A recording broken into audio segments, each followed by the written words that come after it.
I won $320 million. An hour later, my ticket was gone. But that was only the beginning of my problems. You ever wonder what 40 years of asphalt does to a man? I can tell you. Makes him invisible. Name's Frank. And for 4 decades, I've been what truckers call a ghost. Not dead, just forgotten by everyone except the highway itself. My rig, a 1997 Peterbilt I call Betsy, has more personality than most people I meet these days. She's got 1.8 million miles on her, burns oil like a barbecue pit, and her CB radio picks up Mexican stations when it rains. But she's honest. That chrome grille has seen every sunrise from Portland to Pensacola, and unlike my ex-wife, she never lied to me about where she's been. The cab smells like a museum of bad decisions. Stale Marlboros from when I used to smoke, vanilla air fresheners slowly surrendering to diesel fumes, and that peculiar scent of gas station coffee that's been brewing since the last ice age. My cassette collection takes up more space than my clothes. Chris Christopherson, Willie Nelson, Johnny Cash, the holy trinity of men who understood that sometimes the road is the only therapist that actually listens.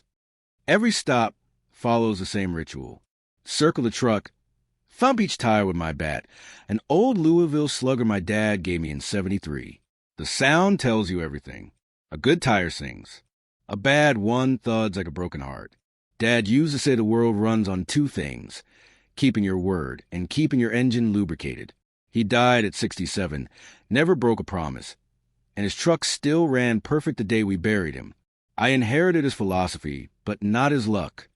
The only person who remembers I exist is my sister Brenda, and that's only because she needs money. Her calls always start the same way. Hey, Frankie, how's my favorite brother doing? I'm her only brother. Been that way for 58 years, but she acts like it's a compliment. Then comes the real reason. Her latest boyfriend needs bail. Her car needs fixing. Her landlord's being unreasonable. The conversation always ends with those 4 words that make my wallet hurt. Just this once, Frank. 3 days ago, I pulled into Cheyenne, Wyoming. There's this gas station on the outskirts that time forgot. Still has a mechanical cash register, bathroom keys attached to hubcaps, and a Powerball machine that looks like it survived nuclear testing. The old man behind the counter has been there since forever, I swear. Same flannel shirt, just more faded. Same teeth, just fewer of them. I bought my usual beef jerky that could double as roofing material, coffee that tasted like it was filtered through a mechanic's rag, and on impulse, a Powerball ticket. Don't know why. Maybe because the jackpot sign said $320 million. Maybe because it was my parents' anniversary. They've been dead 15 years. But dates stick with you like grease under fingernails. I always played the same numbers. Their birthdays, their anniversary, the day they died. Standing there at that counter, I muttered something about maybe they could help from the other side. The old man laughed, said dead folks got better things to do than watch lottery balls bounce. I laughed too. That hollow sound you make when silence would be worse than pretending something's funny. The ticket went straight into my glove compartment, what I call the black hole. It's where hope goes to die. Insurance papers from 2003, maps to places that probably got swallowed by Walmart, parking tickets from cities I don't remember visiting, fortune cookie papers that promise success, and now a Powerball ticket. I didn't even look at it twice. Just tossed it in with all the other broken promises life makes. 3 days later, I'm hauling frozen chicken through Nevada. The desert in July is like driving through hell's microwave. Heat mirages make the road look like it's melting, and you start seeing things that aren't there. My AC gave up somewhere near Elko, so I'm driving with the windows down, getting sandblasted at 65 miles per hour. The radio's my only company, and this DJ, one of those morning zoo types who laughs at his own jokes, starts screaming about the Powerball winner. Some lucky soul in Wyoming, he says. Bought the ticket at a gas station in Cheyenne. My hand tightens on the wheel, but I'm thinking there's probably 50 gas stations in Cheyenne. What are the odds? Then he reads the numbers. First one matches. Coincidence. Second one matches. My heart skips like a scratch record. Third, fourth, fifth, they're all there. All my parents' numbers, lined up like they'd been waiting all this time. The Powerball number, 23, The day they died in that pileup on I-70. The road suddenly looks like it's breathing. The yellow lines start writhing like snakes. There's a sign coming up, caution, desert tortoises crossing, and I nearly turn it into roadkill prophecy by almost plowing straight through. I pull over so fast that Betsy's brakes shriek like they're being murdered. Dust swallows everything. My hands are moving before my brain catches up, diving into that black hole of a glove compartment. Out comes everything. Crumpled receipts from truck stops that serve food that violates the Geneva Convention, faded photos from when I had hair and dreams, insurance cards that expired when flip phones were cool, Snickers wrappers from all those dinners eaten behind the wheel. There's a photo of my parents at their 30th anniversary party. Mom's wearing that blue dress she saved for special occasions. Dad's in his only suit, the one we buried him in. They're smiling like they know a secret the rest of us are too stupid to figure out. The photo falls onto the passenger seat, and I keep digging. More papers, more garbage, more everything except what matters. My shirt is soaked through now. Nevada in July is hot, but this is different. This is a cold sweat of a man watching $320 million vanish, like a mirage. I tear that glove compartment apart, like a junkie looking for one last fix. Nothing. I check the floor under the seats, between the cushions where French fries go to become fossils. I ransack the sleeper cabin, throwing around dirty laundry and empty Mountain Dew bottles like I'm searching for the Holy Grail. The truck looks like it's been hit by a very specific tornado, one that only targets hope. Then the truth hits me harder than any 18-wheeler ever could. All those stops, all those moments when I grabbed something from the glove compartment without looking. That ticket could have fallen out anywhere, at any truck stop between here and Wyoming. Could have blown out the window when I had them down.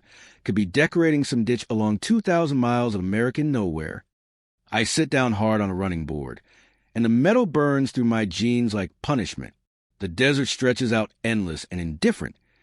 Doesn't care that I just lost more money than my entire bloodline has seen since we crawled out of whatever European poorhouse spawned us. A buzzard circles overhead, probably wondering if I'm done moving yet. My phone rings.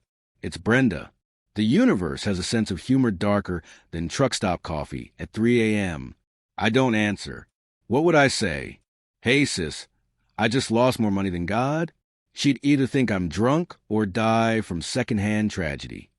The sun's bleeding out across the desert, painting everything the color of rust and regret.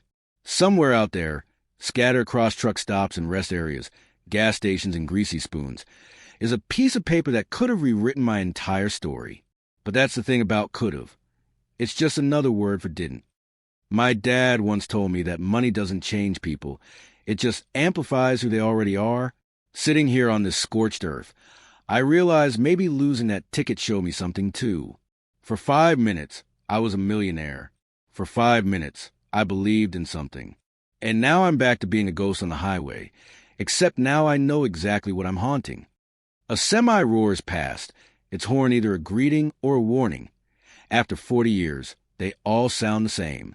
That driver's got his own ghost riding shotgun, his own glove compartment full of what-ifs and should-haves. The stars are punching to the purple sky now, cold and ancient. Same ones my parents saw. Same ones I'll be burning long after every lottery ticket has turned to dust. For 5 glorious minutes, I held fortune in my hands. Now I'm just another man who had everything for exactly as long as it took to forget where he put it. The universe doesn't whisper anymore.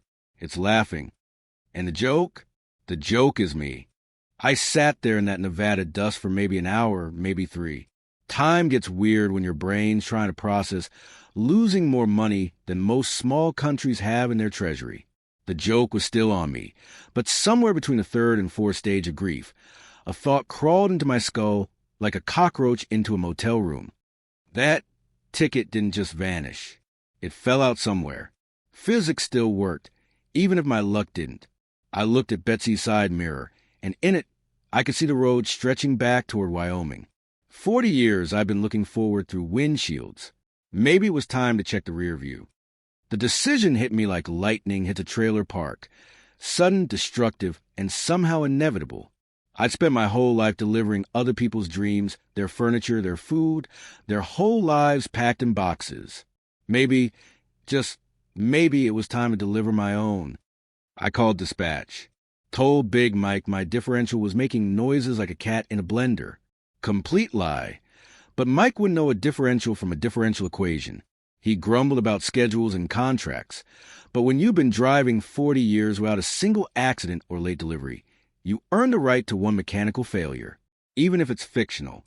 Turning an 18-wheeler around on a desert highway isn't like making a U-turn in your Honda Civic. It's more like trying to convince a mountain to dance. But Betsy and we've been partners long enough.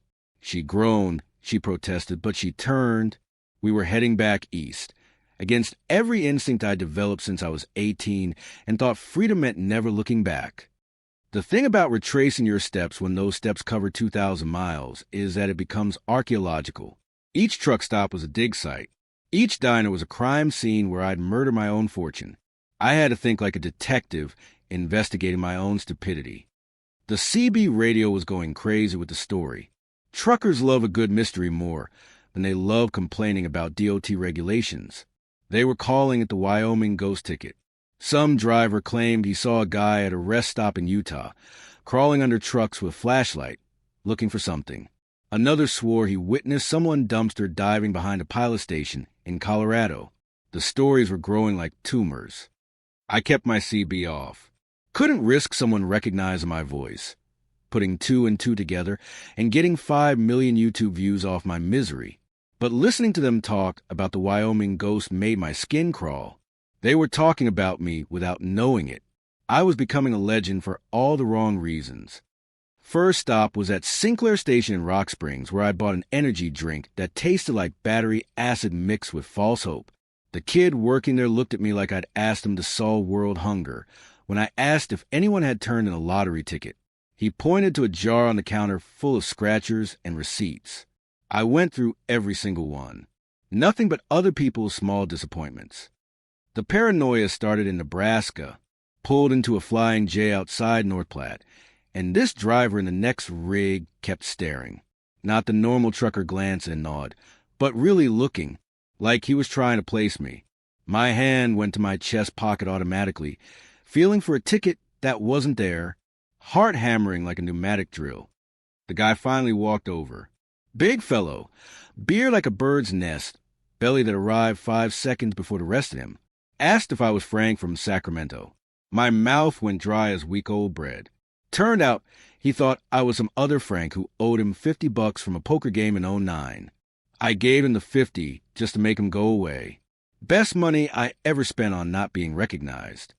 Every stop became a ritual of hope and humiliation. I'd walk in, scan the floors, check the counters, ask the staff. The looks I got ranged from pity to suspicion. One woman in Iowa thought I was casing the joint, had to buy $300 worth of beef jerky and motor oil just to convince her I wasn't planning a heist. The mathematics of the search were crushing, average of 6 stops between Cheyenne and where I discovered the loss. Each stop had maybe 20 places where a piece of paper could hide. Multiply that by the number of hours since I'd been there. Factor in wind patterns, cleaning schedules, and the general entropy of the universe, and you get odds worse than winning the lottery in the first place. But here's the thing about being desperate. It makes you remember things you didn't know you'd forgotten, like that diner in western Nebraska, Betty's old-style diner. Though Betty had been dead since the 80s and her daughter ran it now, I remembered stopping there because Brenda had called right as my coffee arrived. The memory came back in pieces, like a jigsaw puzzle made of broken glass. Brenda needed $2,000 for her boyfriend's lawyer. Said it was a misunderstanding, that he'd been framed, that this time was different. It's always different and always the same with Brenda. I'd been so angry I could have chewed through my phone.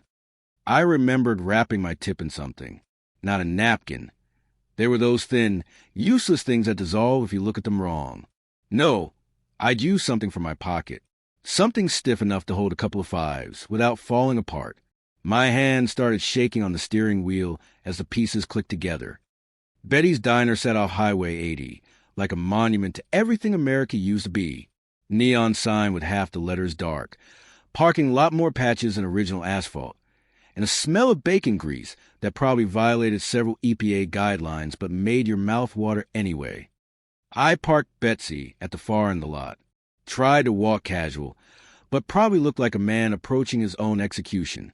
Through the window, I could see her, Maria, according to her name tag when I'd been there before. Late 30s, early 40s maybe, with the kind of tire that comes from working doubles to keep kids in school shoes. The bell above the door sounded like Judgment Day. Maria looked up from wiping down the counter, and her face went through that progression of trying to place a face. Then recognition hit, and she smiled. Not a customer service smile, but a real one that made what came next even worse. She reached under the counter before I even asked. My heart stopped, started, stopped again. She pulled out a piece of paper, folded neat and tight, and my vision tunneled down to that little rectangle of possibility. She said she'd found it when she was cleaning up my table. Said she almost threw it away, but decided to check if it was worth anything.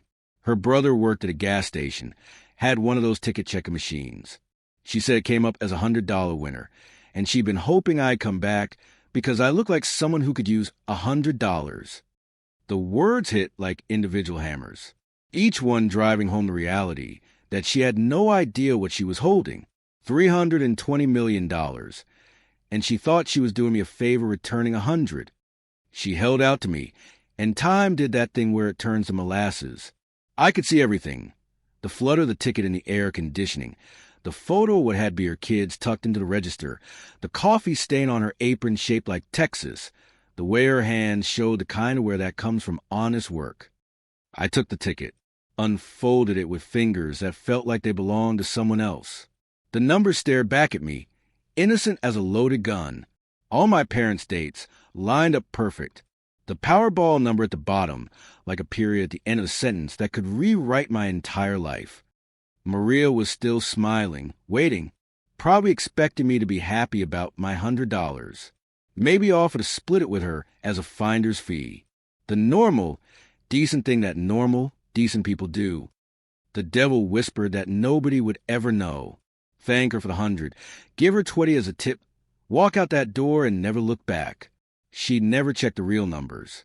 Even if she did, she couldn't prove anything. It would be the perfect crime that wasn't even a crime. But then I saw her hands again, cracked around the knuckles from dish soap and winter cold, a small scar on her thumb that probably had a story. Hands that had held on to my future when she didn't have to, when throwing it away would have been easier, when she thought it was worth $100 but still saved it for a stranger.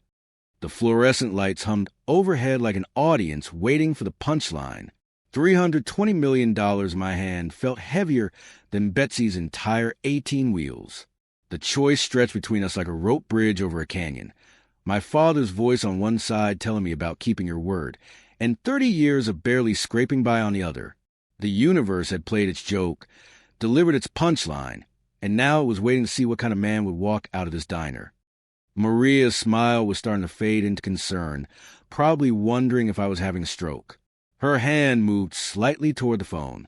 The moment couldn't stretch much longer without snapping. She was still waiting. The ticket was still in my hands. And the choice, the real choice that would define not just my bank account, but who I was at the core, was mine to make. The words came out before I could stop them. Maria, I said, you better sit down for this. And then grab something stronger than coffee, if you've got it. She looked at me like I'd just suggested we rob a bank together. But she sat.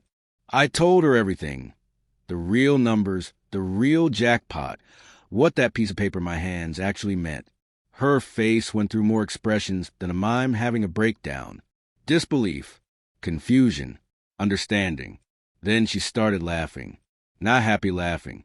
The kind of laughing people do when reality breaks. She kept saying she'd been wiping tables with it. $320 million. And she'd used it as a coaster for someone's beer. The absurdity of it seemed to physically hurt her. She grabbed the counter like the world might tilt if she let go. Then I said something that surprised both of us. I told her we were partners now. 50-50. Her laugh cut off like someone had pulled the plug. She stared at me like I'd started speaking in tongues. I explained that she'd saved more than a ticket. She'd saved my faith that decent people still existed. That was worth more than any lottery. It took her 10 minutes to believe I wasn't running some elaborate con. Another 5 to accept I was serious about splitting it.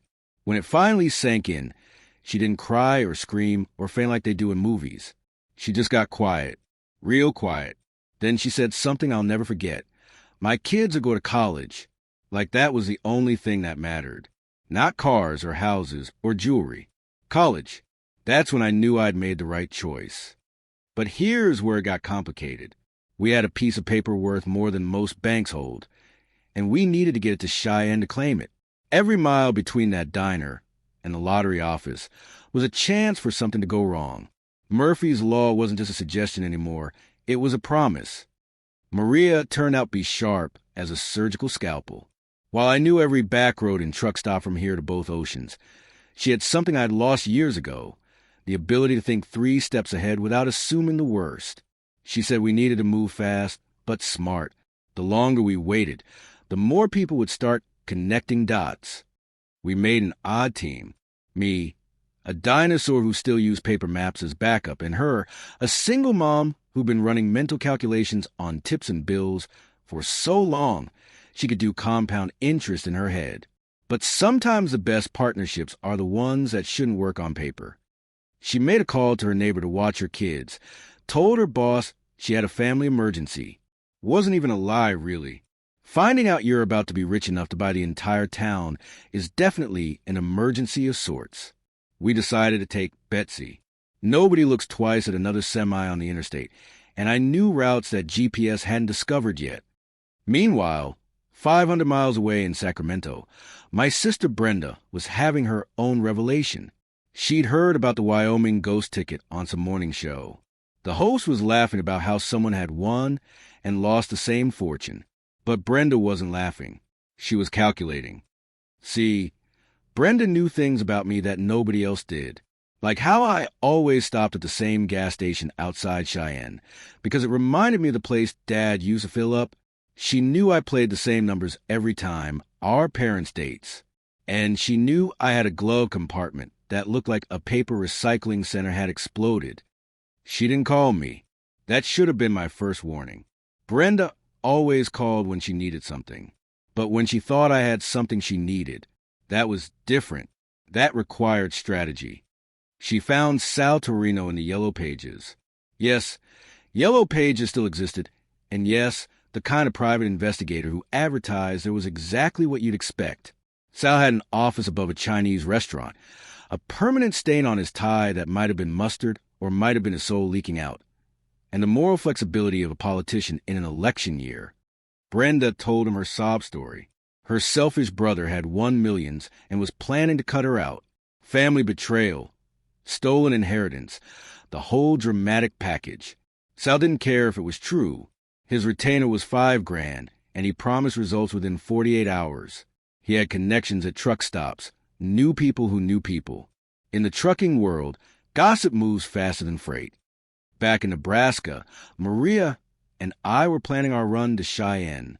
It should have been simple, straight shot west on I-80, 6 hours if we pushed it. But simple had left the building the moment that ticket showed up. We needed to be ghosts, but ghosts that could prove they existed when it came time to claim the prize. Maria suggested we create false trails. Let people see us heading south, then double back north. Use cash only, no credit cards. She'd watched enough crime shows to know that in the digital age, being invisible meant being analog. I contributed my knowledge of truck stops where nobody asked questions and everybody minded their own business. We hit the road as the sun was setting, painting the Nebraska plains the color of old pennies. Maria rode shotgun, literally. I kept my dad's old Remington behind the seat, though I hadn't seen shells since the 90s. She had the ticket in a Ziploc bag and another Ziploc bag in a manila envelope in her purse. We weren't taking chances. The first 100 miles were smooth. Maria told me about her kids, how her daughter wanted to be a doctor, how her son was some kind of math genius but too shy to show it. I told her about 40 years of highways, about sunrises over the Rockies and sunsets over the Pacific, about all the life I'd watched pass by through a windshield. Then things got interesting. At a Flying J outside Grand Island, I spotted a familiar face. Sal Torino, obvious as a neon sign in his cheap suit, talking to the night manager. He was showing him something on his phone. My picture, probably. The manager was nodding, pointing toward the CB radio. The network was already activated. I grabbed Maria, and we slipped out the back. Changed our plan on the fly. Instead of I-80, we'd take Highway 30, the old Lincoln Highway. It would add hours, but it would keep us off the main trucker radar. Maria was scared but steady. She said if we were partners, we were partners all the way. No backing out now. The next 12 hours were like playing three-dimensional chess while driving 18 wheels through a corn maze. We'd stop at one place, make sure we were seen heading east, then loop back west on farm roads that didn't show up on most maps. Maria monitored the CB, catching chatter about a silver Peterbilt with California plates. We were famous for all the wrong reasons. Sal was good, I'll give him that. He'd figured out our general direction, had spotters at major intersections. But he was thinking like someone chasing a normal person. I'd been running freight for 4 decades. I knew roads that existed only in the memories of old truckers and the nightmares of DOT inspectors. We pulled into an abandoned grain elevator around midnight to rest and regroup. Maria was exhausted but wired, that combination of fear and adrenaline that keeps you moving when your body wants to quit. We shared lukewarm coffee and gas station sandwiches that tasted like disappointment wrapped in plastic. She asked me why I'd really decided to split the money. The truth was complicated. Maybe it was my dad's voice in my head. Maybe it was 40 years of being alone, finally catching up. Or maybe it was just that moment when she'd smiled at me, honestly happy to return what she thought was a $100 ticket. That smile was worth more than money. Dawn found us 50 miles from Cheyenne, and that's when Brenda made her move. She'd figured out where we were heading. There was only one place to claim a Wyoming lottery ticket. She and Sal set up at a truck stop on the outskirts of town, the last major stop before the city. They knew we'd have to pass through. But Maria had an idea. We'd switch vehicles. Her cousin lived in Laramie, had an old Ford pickup that ran like it was held together by prayer and duct tape. Nobody would be looking for that. We leave Betsy at a rest stop, create a diversion. It was risky, but the whole thing had been risky from the start. The switch worked. We rolled past Sal and Brenda in that Ford, looking like any other locals heading into town. I saw them in the mirror, watching every big rig that passed, never glancing at the rusty pickup with Nebraska plates. We made it to the lottery office, but as we were walking in, Brenda appeared. She figured it out, maybe recognized my walk, maybe just sisterly instinct.